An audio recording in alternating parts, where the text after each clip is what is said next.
শান্তিৰ বিটিআৰত অশান্তিত জনতা প্ৰাক্তন NDFB নেতাৰ দাদাগিৰিত টোপনি হাৰিছে বিটিআৰবাসীৰ জিবিদাইৰ ত্ৰাসত বিটিআৰবাসীৰ চকুত এতিয়া চকুপানী নাই এতিয়া কোনো শান্তি নাই এতিয়াতো কৈছে শান্তিৰ চুক্তি প্ৰগতি বুলি প্ৰমোদ বড়ো চৰকাৰ ক'ত শান্তি যদি হয় NDB NDB আগৰে সি কি আক্ৰমণ কৰিছে আমাক বুজাবই লাগিছিল আমাক শান্তি আনিব লাগিছিল এইটোতো বেলেগ মানুহ নহয় আমাৰ বড়ো গোষ্ঠীৰ মানুহ আমাক বুজাবই লাগিছিল আমাক দেখুৱাবই লাগিছিল খেতি বাতি কৰি এনে উন্নতি কৰিব লাগে কি কৰিব লাগে এতিয়াতো আমাৰ মাজতে মানে সংঘৰ্ষৰ সৃষ্টি কৰিছে প্ৰমোদ বড়োৱে এতিয়া বিচাৰ কৰিব লাগে এতিয়া বিচাৰক এই লোকসকলক চাওক বিটিআৰৰ ভূমিপত্ৰ তেওঁলোক কিন্তু তেওঁলোকৰ আজি নাই কোনো নিৰাপত্তা শান্তিৰ দামত বিটিআৰ চুক্তি কৰা NDFBয়ে এতিয়া ভয় ভাবুকিৰে কাঢ়ি ল'বলৈ ধৰিছে ভূমিপুত্ৰৰ মাটি অভিযোগ অনুসৰি জিবিদাই নেতৃত্বত এটা প্ৰাক্তন NDFBৰ দলে বলপূৰ্বকভাৱে দখল কৰিছে 51 বিঘা মাটি সেই মাটিত হাল বাই ৰোপণ কৰিছে কলগছৰ পুলি চাওক এই দৃশ্য আমাৰ মাটিটো আছিল আমাৰ নিজৰ 35 বিঘা আৰু হেৰি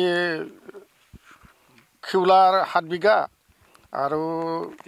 তিথিৰামৰ 7 বিঘা আমি টোটেলি আমাৰ হেৰি হয় 51 বিঘা কোন ঠাইত আছে মাটি নাৰেংগুৰি হেৰি কি বুলি কয় লাবদাংগুৰি পথাৰত আছে আমাৰ মাটিটো কোনে দখল কৰিছে জিবিদাই আৰু তেওঁলোকৰ সংগী বংগীবিলাক কোন হয় জিবিদাই আগতে NDBৰ দৰ্শ NDB আছিলে তেওঁ মানে 10 বছৰৰ আমাক ঠিকা খুজিছিল ঠিকা কৈছে আমি দিয়া নাই আমি মান্তি হোৱা নাই আমি ঠিকা নেদং বুলি কৈছোঁ আমাৰ মাটিটো যদি জুখি মাখি যদি ক্লিয়াৰ হয় তেতিয়াহ'লে আমি দিম আমাক এই বলপূৰ্বকভাৱে মানে দখল কৰি এতিয়া কলগছ ৰুই আছে কেতিয়া বিচাৰিছে কেতিয়া তাৰিখ নালাগে কেতিয়া মানে সময় মোটামুটি 2 মাহৰ আগতে বিচাৰিছিলে 2 মাহ আগত বিচাৰিছিল বিচাৰোঁতে আমি নেদং বুলি কৈছোঁ গোটেই ভাইকেইটাই আমি আলোচনা নকৰিলে আমি নেদং যিহেতু নিমৰ ছাইডৰ 2জন মাটি আছে তেওঁলোকে নেদং বুলি কৈছিল আমি যিহেতু আমি 5জন তেওঁলোকে 2জন 7জন আমি মাটি নেদং বুলি কৈছিলোঁ আলোচনাৰ পন্থীত তাৰপিছত তেওঁলোকে মানে জৰ জবৰদস্তি কৰি 3জন মানুহৰ মাটি আছে তেওঁলোকৰ এই ৰামচন্দ্ৰ অমৰেন্দ্ৰ যোগেন্দ্ৰ ৰাম বড়ো এই 3জনৰ মানুহৰ লগত 10 বছৰ চুক্তি কৰি তেওঁলোকে জৰ জবৰদস্তি কৰি মাটিটো দখল কৰি লৈছে এতিয়া 2 মাহ হ'ল কলগছ ৰোৱা কিমান মাটি আমাৰ টোটেলি এখন 52 বিঘা মাটি হয় 7জনৰ সেই 52 মাটি বিঘাটো আমাক এতিয়া মানে ন্যায় লাগে আমাক মাটি দখল কৰাৰ সময়ত আপোনালোকে কি বাধা দিছিলোঁ আমি মানা নাই আমাক মাৰং কাটং ক'ৰ মানুহ তুহুন ইয়াত মাটি নাই বুলি এইজন মানুহে আমাৰ মাটি নাই জ্যোতিষ মুছাৰীৰ মাটি নাই বুলি কৈছিল কোন হয়তো তেওঁ বড়ো খাৰিজা বিজনী সাহিত্য সভাৰ প্ৰাইমাৰী বড়ো সাহিত্য সভাৰ প্ৰেছিডেণ্ট আমি ভাবিছিলোঁ তেওঁ শিক্ষিত মানুহ আমাক ভাল মানে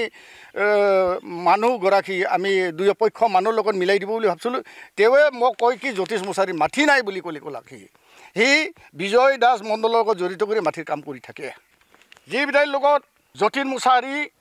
সঞ্জীৱ মুছাৰী মুকেশ মুছাৰী ধ্ৰুৱ স্বৰ্গীয়াৰী জনিল গয়াৰী মথুৰা ডিমাৰী এওঁলোকে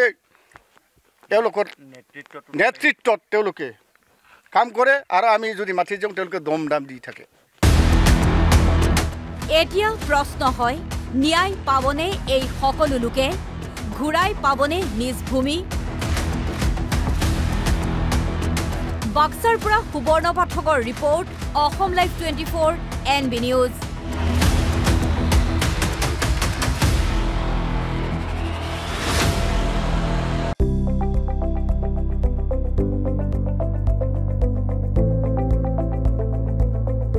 NB নিউজ সহজ সৰল ভাষাত নৱভাৰতৰ কথা